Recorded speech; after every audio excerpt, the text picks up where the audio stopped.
In Kherson, the Russian military fired at people who went to a peaceful rally on March the 21st. Eyewitnesses reported that Russians used light and noise grenades. There are numerous civilians who were wounded. An ambulance arrived on the scene.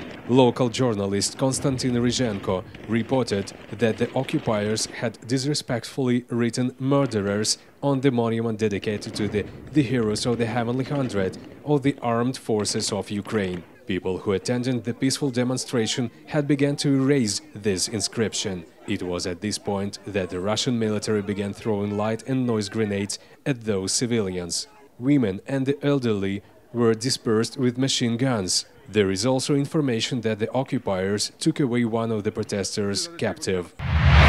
In the Zhytomyr region, on March the 21st, police recorded 2 cases of rockets fallen near the cities of Zhytomyr and Korostyshev. The head of the military administration said that the Russian military also fired jets at the region for the first time.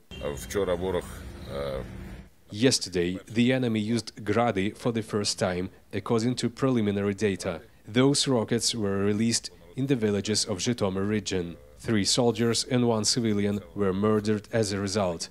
Russians are currently firing in the north of the region. We continue to protect our borders. Russian troops fired at the civilian population of Avdiivka for no particular reason.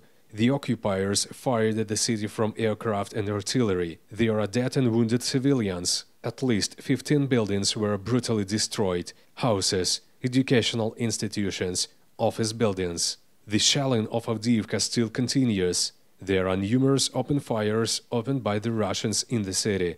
Residents have been evacuated by Ukrainian volunteers from dangerous areas. Up till now, in Kyiv, more than 70 homes were severely damaged by Russian shelling.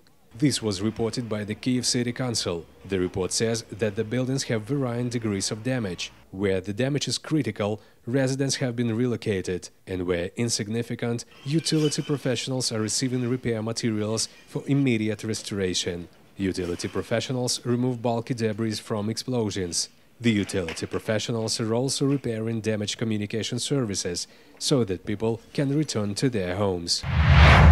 A 96-year-old former prisoner of Nazi concentration camps, Boris Romanchenko, was murdered in rocket fire by Russians in Kharkiv. This man survived the Holodomor. He survived Buchenwald, Pienemuende, Dora Mittelbau and Bergen-Belsen concentration camps. Boris Romanchenko was killed as a result of a rocket hitting his apartment in the Pivnichno-Saltivka residential district. His death was reported on the Buchenwald Memorial on Twitter.